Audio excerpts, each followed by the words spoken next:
Welcome to all my dear ધોરણ 12 ના બાળકો, મજામાં છો ને? તમે, હું અને આપણું ફિઝિક્સ ધીમે ધીમે ધીમે પણ આપણે એન્ડ પર પહોંચવાયા છીએ, ચેપ્ટર નંબર 14 ના. રાઈટ? તો મારા વાલા બચ્ચા પાર્ટી, આપણે આજે ઉદાહરણ થોડાક જોઈ લઈએ. ચેપ્ટર નંબર 14 ના પેજ નંબર છે 474. રાઈટ? પહેલું ઉદાહરણ 14.1 નંબર શું કહે છે? કાર્બન, સિલિકોન અને જર્મેનિયમને એક સમાન લેટિસ બંધારણ છે. શા માટે કાર્બન અવાહક છે જ્યારે સિલિકોન અને જર્મેનિયમ અર્ધવાહક છે? રાઈટ? ક્વેશ્ચન સમજમાં આવી ગયો? કાર્બન અવાહક છે જ્યારે સિલિકોન અને જર્મેનિયમ અર્ધવાહક છે. તો રીઝન બિલકુલ સમજાયું છે. કાર્બન, સિલિકોન અને જર્મેનિયમ ચારે ચાર ટેટ્રાવેલેન્ટ છે, મતલબ છેલ્લી કક્ષકમાં 4 ઇલેક્ટ્રોન છે. તો જો હું કાર્બનની વાત કરું તો અહીંયા 2s2 અને અહીંયા આવે 2p2. જો હું સિલિકોનની વાત કરું તો અહીંયા આવે 3s2 અને અહીંયા આવે 3p2. જો હું જર્મેનિયમની વાત કરું તો અહીંયા આવે 4s2 અને અહીંયા આવે 4p2. ક્લિયર? વાત શું હતી આપણી? તો વાત વાલા બચ્ચાઓ એ હતી કે આ ઇલેક્ટ્રોન ન્યુક્લિયસની બિલકુલ નજીક છે, આ એનાથી થોડાક દૂર છે અને આ સૌથી દૂર છે. એટલે આ ઇલેક્ટ્રોનને બહાર કાઢવા માટે આપવી પડતી ઉર્જા સૌથી ઓછી, આના માટે થોડીક વધારે અને અહીંયા સૌથી હાઈએસ્ટ જોઈએ. ખ્યાલ આવ્યો? એનો મતલબ કે આના માટે આયોનાઇઝેશન એનર્જી, આયોનાઇઝેશન એટલે ઇલેક્ટ્રોનને દૂર કરવા માટેની એનર્જી અહીંયા ઓછી, અહીંયા વધારે અને અહીંયા હાઈએસ્ટ. માટે કાર્બન અવાહક છે જ્યારે આ બંને અર્ધવાહક છે. રાઈટ? આન્સરને જોઈ લઈએ.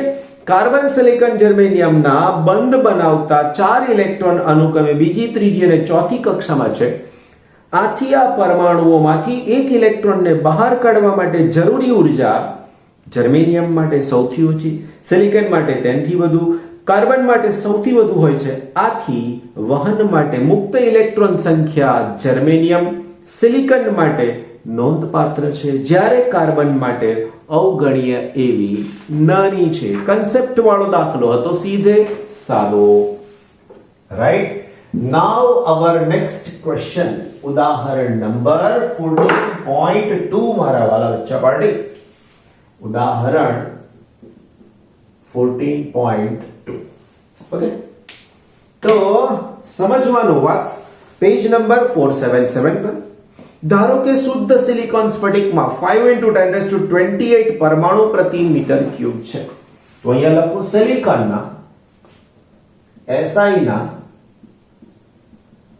પરમાણુની સંખ્યા બરાબર 5 × 1028 પરમાણુ પ્રતિ મીટર ક્યુબ. રાઈટ? તેને ppm ઘનતા, સાંદ્રતા ppm પાર્ટ્સ પર મિલિયન ઘનતા સાથે આર્સેનિક વડે ડોપ કરવામાં આવે છે. ઇલેક્ટ્રોન અને હોલની સંખ્યા ગણો. ઇલેક્ટ્રોન અને હોલની સંખ્યા ગણો. ni આપણે ગણવાનું છે, ne આપણે ગણવાનું છે, nh અને ni નો મતલબ ઇન્ટ્રિન્સિક ચાર્જ કેરિયર 1.5 10⁻16 મીટર -3 પ્રતિ મીટર ક્યુબ. રાઈટ? કઈ અશુદ્ધિ ઉમેરી? સિલિકોન. રાઈટ? તો સિલિકોન અશુદ્ધિ ઉમેરીએ તો મેજોરિટી કોણ મળશે? ઇલેક્ટ્રોન. સોરી, સિલિકોન નહીં હો ભાઈ, આર્સેનિક અશુદ્ધિ. ચેન્જ કરી લેજો પાછા. આર્સેનિક અશુદ્ધિ ઉમેરતા સિલિકોન N પ્રકારનો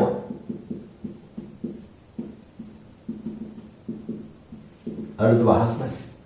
પાર્ટ્સ પર મિલિયન એનો મતલબ જો 10⁶ સિલિકોનના પરમાણુ હોય તો એક આર્સેનિકની અશુદ્ધિ ઉમેરી શકાય. માટે આપણી પાસે 5 into 10 raised to 28 સિલિકોનના પરમાણુ હોય તો કેટલી અશુદ્ધિઓ મેળવી શકાય? તો વાલા બચ્ચાઓ આની અંદર શું કરવાનું? કંઈ નહીં કરવાનું. તો આના માટે આપણે શું કરીશું? બસ સીધું સરળ એકદમ સાદે સાદું કામ કરી લઈશું. એનો મતલબ આર્સેનિક ની સંખ્યા શું હોઈ શકે? તો કે 5 into 10 raised to 28 into 1 divided by 10 to the power 6. તો આન્સર 5 into 10 raised to કેટલા થઈ જશે મારા વાલા બચ્ચાઓ? આ ઉપર જશે 22 મીટર માઇનસ. એક આર્સેનિક એક ઇલેક્ટ્રોન આપે તો આટલા આર્સેનિક કેટલા આપે? એટલા જ. તો લખી શકાય એક આર્સેનિક એક ઇલેક્ટ્રોન આપે. બરાબર છે? માટે and E is equal to 5 into 10 raised to 22 meter minus 3. That's it. Clear? હવે હોલની સંખ્યા શોધવા માટે શું થાય? હવે હોલની સંખ્યા શોધવા માટે Ne into NH is equal to what? Ne into NH is equal to what? You can say Ni square. Right?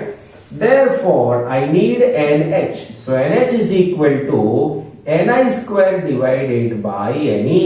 Right? वाला बच्चा हो Ni square. अरे भाई Ni square. Ni square નો મતલબ 1.5 10 ની 16 ઘાત અને એનો પણ square. Ne 5 into 10 raised to 22. Right? તો હવે આનો વર્ક કરીશું. 2.25 10 ની 16 દુના 32 અને 5 ગુણાકારમાં 10 ની 22. આન્સર શોધી નાખજો. 10 ની ઘાત હું તમને આપી દઉં છું. રાઈટ? 10 ની 10 ઘાત. રાઈટ? તમારે જે આન્સર આવશે તે મીટર માઇનસ 3. રાઈટ? તો આ તમને હોલની સંખ્યા મળી ગઈ. કેટલો સરળથી અતિ સરળ દાખલો કહેવાય આને. ખ્યાલ આવ્યો કે નહીં? વાલા ભૂલકાઓ, નેક્સ્ટ ક્વેશ્ચન આપણો 14.3. શું આપણે P પ્રકારના અર્ધવાહક ચોસલાને ભૌતિક રીતે બીજા N પ્રકારના અર્ધવાહક સાથે જોડી PN જંક્શન બનાવી શકીએ? પ્રશ્ન પૂછ્યો છે. ના. જવાબ આપી દીધો છે ના. કેમ? તો સમજાવું છું. મારી પાસે આ P પ્રકારનો અર્ધવાહક, મારી પાસે આ N પ્રકારનો અર્ધવાહક. હવે આને નાને જોડી દઈએ તો મને આવું મળે. આવું. તો એક બાજુએ P બીજી બાજુએ N, તો આ PN પ્રકારનો અર્ધવાહક થઈ ગયો. હવે આ વાત સાચી કે કેમ? તો કે ના. આવું કેમ? આનું કારણ શું? તો વાલા બચ્ચા, આનું કારણ એવું છે કે આ બંનેની સાથે જોડવામાં આવે ત્યારે એમની વચ્ચે એટોમિક લેવલ પરમાણુના કદના ક્રમની અહીંયા ખડબચડાપણાની વાત આવે છે. અને એના કારણે તમે ગમે તેટલું સખત રીતે જોડી દો તો પણ એની કન્ડક્ટિવિટી, વાહકતા એક સરખી મળતી નથી. એંગસ્ટ્રોમના લેવલનું હોય, 2-4 એંગસ્ટ્રોમના લેવલનું ખડબચડાપણું અહીંયા હોય, એ એક સરખી વાહકતા આપતું નથી. રાઈટ? તો કરવાનું શું પછી એના માટે? બોલો, શું કરવાનું? આપણે જાણીએ છીએ ને વાલા બચ્ચાઓ મેથડ કે આવો આપણે અર્ધવાહક લઈ લીધો P પ્રકાર સિલિકોન. રાઈટ? P પ્રકારનો સિલિકોન છે આખો. હવે શું કરવાનું? તો વાલા બચ્ચાઓ અહીંથી શું કરવાનું? N પ્રકારની અશુદ્ધિ દાખલ કરવાની. N પ્રકારની અશુદ્ધિ એટલે આર્સેનિક ભાઈ. તો થોડા સમયમાં શું થઈ જાય? તો આ બાજુ P થઈ જાય, આ બાજુ N સિલિકોન. રાઈટ? બોલો, કેવું છે? સહેલું છે કે નહીં? જવાબને જોઈ લઈએ. ના. કોઈ પણ ચોસલું ભલે ગમે તેટલું સપાટ હોય તો પણ સ્ફટિકના આંતર પરમાણવિક અંતર 2 to 3 એંગસ્ટ્રોમ. આ લખ્યું છે ખાલી આપણે 2 to 3, પછી શું લખવું જોઈએ? એંગસ્ટ્રોમ. 2 to 3 એંગસ્ટ્રોમ થી વધુ ખડબચડું તો હોય જ, અને તેથી પરમાણવિક સ્તરે સતત જોડાણ શક્ય નથી. રાઈટ? વહેતા વિદ્યુત ભાર વાહકો માટે આ જંક્શન અસતત વિસ્તાર તરીકે કાર્ય કરે છે. ક્લિયર? ગુડ. नेक्स्ट क्वेश्चन मारा वाला बच्चाओ, यस, पेज नंबर 482 पर 14.4 14.3 खत्म, 14.4 आपके लिए शुरू वाला बच्चों। दाखला ओछा છે આ ચેપ્ટરમાં, સૂત્રો નહીવત છે આ સૂત્ર આ ચેપ્ટરની અંદર, તો કરવાનું શું? બિલકુલ સરસ મજાનું તૈયાર કરી લેવાનું, કોઈ ટેન્શન નહીં, રાઈટ? જો શું કહે છે, આકૃતિ 14.17 માં એક સિલિકોન ડાયોડની VI લાક્ષણિકતા દર્શાવી છે. એકચ્યુઅલી IV બોલવું જોઈએ એમણે, રાઈટ? ઓકે, દર્શાવી છે. ID 15 મિલિએમ્પિયર, VD -10 વોલ્ટ માટે ડાયોડનો અવરોધ શોધો. તો સૌથી પહેલા મારે લાક્ષણિકતા ડ્રો કરવી પડે. તમે જ્યારે દાખલો ગણો ત્યારે તમારે પણ આગ્રહ રાખવાનો વાલા બચ્ચાઓ. I મિલિએમ્પિયરમાં, V વોલ્ટેજમાં, અહીંયા પણ V વોલ્ટેજમાં, અહીંયાના I માઇક્રો એમ્પિયરમાં છે, રાઈટ?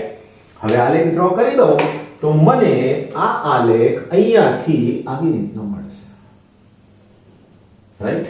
અહીંયા થોડોક પોર્શન આવશે, ક્લિયર? હવે જો આલેખને તમે બરાબર સમજશો તો હજુ અહીંથી આમ સ્ટ્રેટ લાઈન છે, રાઈટ? તો અહીંયા તમને અને અહીંયા છે 0.7 વોલ્ટ અને અહીંયા છે 0.8 વોલ્ટ. ઓકે, આના માટે એક કિંમત છે 10 અને આના માટેની બીજી કિંમત છે 20. તમારો પ્રશ્ન 15 માટેનો છે, રાઈટ?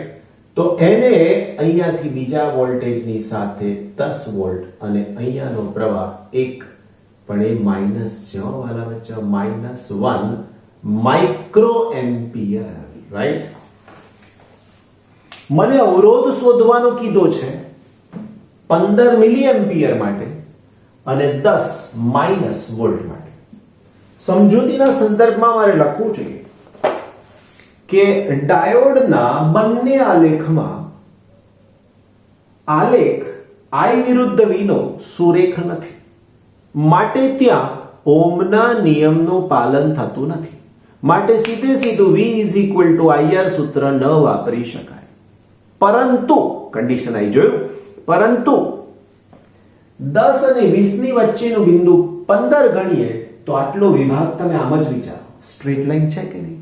જો આ વિભાગ સ્ટ્રેટ લાઈન છે તો ત્યાં V proportional to I અથવા I proportional to V, તો એ વિભાગને હું ઓહમનો નિયમ લગાડી શકું છું, રાઈટ? તો નંબર A માટે જવાબ લખી દઈએ.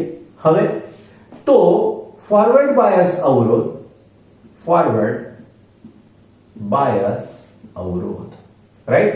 શું થઈ શકશે એનું સૂત્ર મારા વાલા મિત્રો? બસ એકદમ સહેલું, RFB, ફેસબુક નહીં, forward bias. So RFB is equal to what? Is equal to, ઓહમનો નિયમ યાદ કરવાનો, V is equal to IR, R is equal to V upon I. નાની સરખી પણ મિસ્ટેક ના થવી જોઈએ સેરા દાખલામાં, right? So RFB is equal to V2 minus V1 upon I2 minus I1. V2 0.8 minus 0.7. Divide by, અહીંયા આવશે 20 minus 10 અને અહીંયા આવશે MA. મિલિએમ્પિયર વાલા બચ્ચાઓ, અહીંયા આવશે 0.1 divided by 10 into 10 raised to minus 3. So it is 0.1 upon 10 raised to minus 2. So RFB that is equal to 0.1 into 10 raised to 2 and this is equal to 10 bas la jawab, right? B, reverse bias avrodh, reverse bias avrodh. તો શું થાય? તો અહીંયા થઈ શકશે RB, reverse bias that is equal to delta V upon delta I. અહીંયા delta ના લખો તોય ચાલે. RB નો મતલબ રિવર્સ બાયસ, FB નો મતલબ forward bias. -10 divided by -1 10 raised to -6. That is 10 into 10 raised to 6. That is 10 raised to 7. અહીંયા તમે 10 mega ohm લખી શકો છો, 10 raised to 7 ઓહ્મ પણ લખી શકો છો. શું કન્ક્લુઝન નીકળ્યું વાલા બચ્ચાઓ?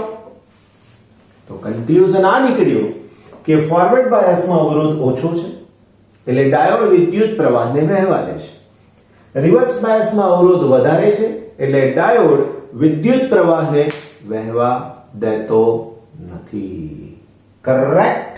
એકદમ. બસ તો પછી ચાલી પડો. નેક્સ્ટ ક્વેશ્ચન મારા વાલા મિત્રો, 14.5 નંબરનો દાખલો, પેજ નંબર 486 પર. શું કહે છે?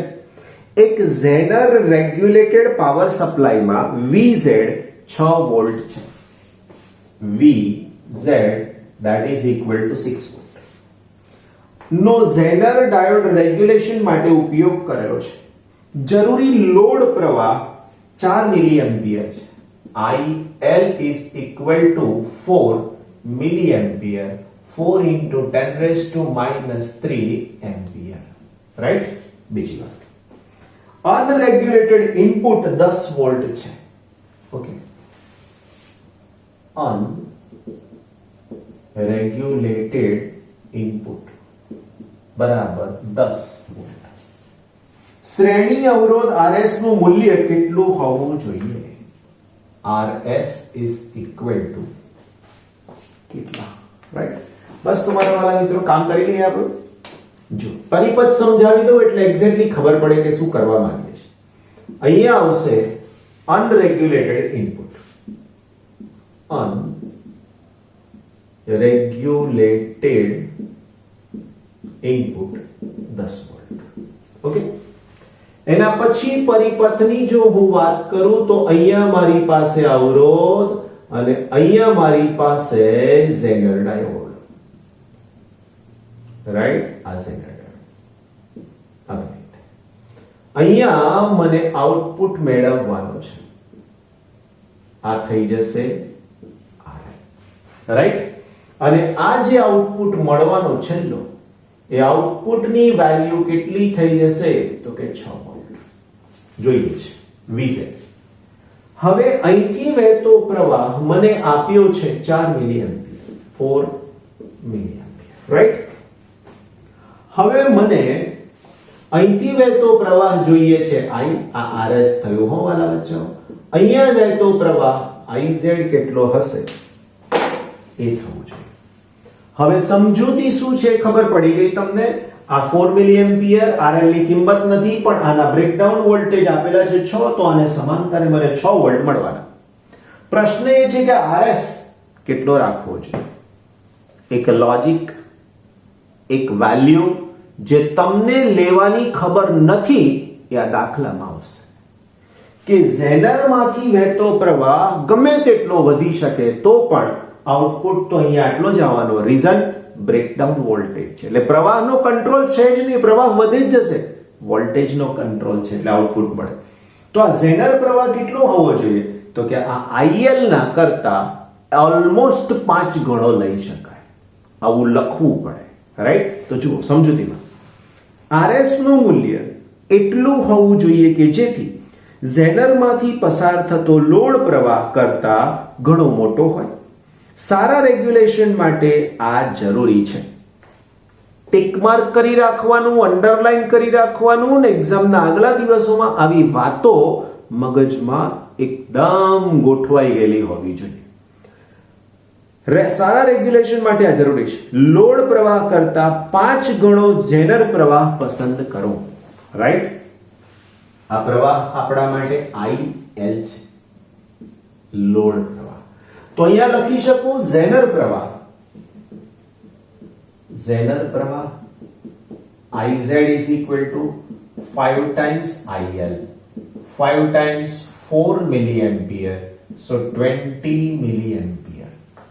સમજાઈ વાત મારી તમને? બીજી વાત, એના પછી RS માંથી પસાર થતો કુલ વિદ્યુત પ્રવાહ 24 મિલિએમ્પિયર થાય. કેવી રીતે? હવે લખી શકું બીજું વાક્ય, RS માંથી વહેતો પ્રવાહ કેટલો થઈ શકશે? તો કે I is equal to IL plus IZ. So therefore this I is equal to IL કેટલા છે બચ્ચા પાર્ટી? તો કે 4. IZ કેટલા છે 20, તો આનો જવાબ I is equal to 24 milliampere. Right? બીજી વાત, RS ના બે છેડા વચ્ચેનો વોલ્ટેજનો તફાવત, બહુ અગત્યનું વાક્ય. અહીંયા કેટલા વોલ્ટેજ છે 10, આની સમાંતરે કેટલા આવી ગયા 6, તો આની સમાંતરે કેટલા આવવા જોઈએ 4. તો લખી શકો RS, એમના જ વાક્યો લખીએ. RS ના બે છેડા વચ્ચેનો, RS ના બે છેડા વચ્ચેનો PD, PD નો મતલબ potential difference, and that is equal to 10 volt minus 6 volt, that is equal to 4 volt. Right? બસ પ્રવાહ મળી ગયો, વોલ્ટેજ મળી ગયા, હવે તમારું કામ થઈ ગયું. માટે અવરોધ RS is equal to V upon I. બચ્ચા પાર્ટી V તો 4 છે અને I છે 24, પણ 24 મિલી એમ્પિયર, તો 4 into 24 10 to the power minus 3. So therefore this RS is equal to, અહીંયા 6 આવશે, તો અહીંયા આવશે 1 ના છેદમાં 6, 10 ની minus 3, અહીંયા થશે 1000 ના છેદમાં 6, 3 ને ભાઈ. Right answer ohm. રાઈટ? કેટલો આન્સર આવે છે 167. તમારો દાખલાનો જવાબ પૂરો થઈ ગયો. નીચે કંઈક માહિતી વધારાની આપી છે, વાંચીશ ને સમજાવીશ પણ ખરો, ચિંતા ના કરશો. આની નજીકનું કાર્બન અવરોધનું મૂલ્ય 150 ઓહ્મ. નક્કી છે કાર્બન અવરોધ કે 167 એક્ઝેક્ટ ના બનાવી શકાય, નજીકના 150. આમ 150 ઓહ્મનો શ્રેણી અવરોધ યોગ્ય છે. નોંધો કે અવરોધના મૂલ્યમાં નજીવો ફેરફાર 167 આવે છે ને 150 લઈએ છે, એટલે નજીવો ફેરફાર અગત્યનો નથી. અગત્યનું એ છે કે પ્રવાહ IZ નું મૂલ્ય IL કરતા મોટું હોવું જોઈએ. કરેક્ટ? બસ તો પછી આવી ગયો આન્સર. આકૃતિ સમજી લેજો જેથી કરીને તકલીફ. 14.6 રિવર્સ બાયસ પ્રવાહના માઇક્રો એમ્પિયરની સરખામણીમાં ફોરવર્ડ બાયસનો પ્રવાહ વધુ મિલી એમ્પિયરનો હોવાનું જાણીતું છે.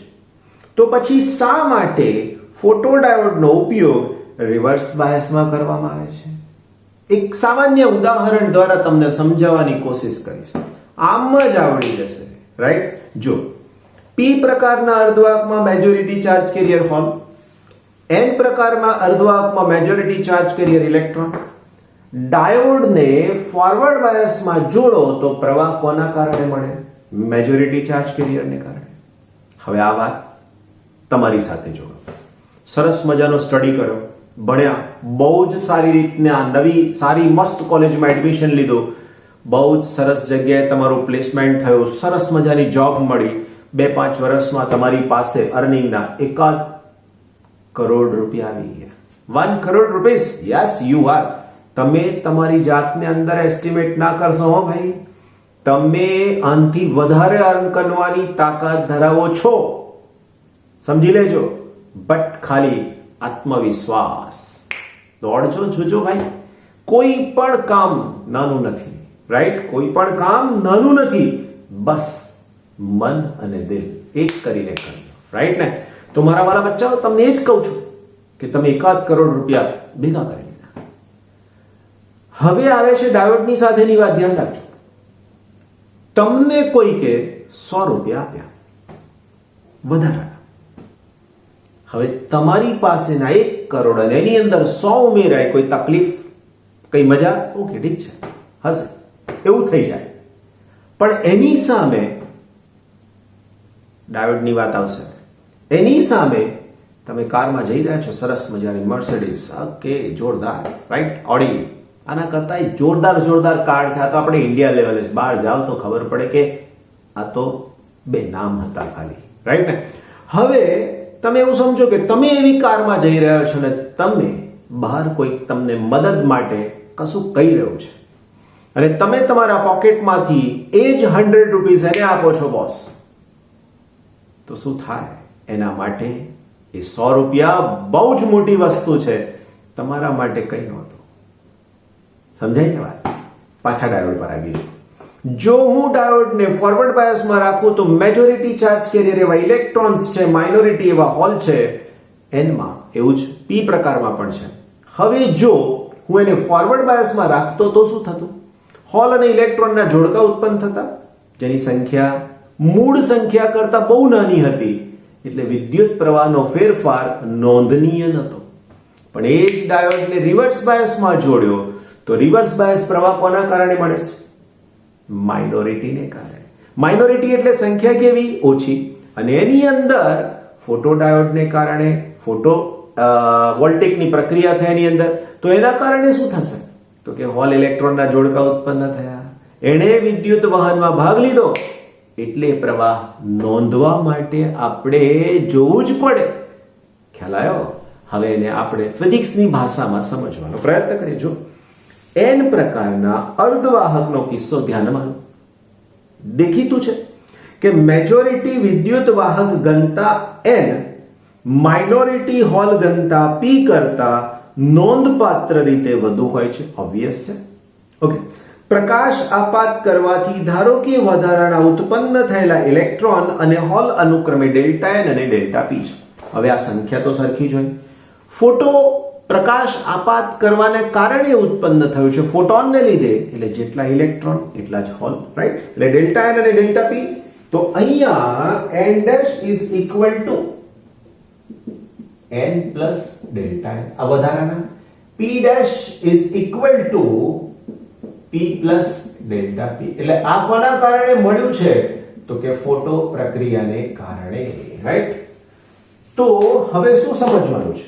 અહીં n ડેશ અને p ડેશ એ કોઈ એક આપાત પ્રકાશની તીવ્રતા માટે ઇલેક્ટ્રોન અને હોલની સંખ્યા ઘનતા છે, તથા n અને p એ પ્રકાશની ગેરહાજરીમાં વાહક સંખ્યા ઘનતા છે. વાહક સંખ્યા ઘનતા એટલે હોલ અને ઇલેક્ટ્રોનની સંખ્યા.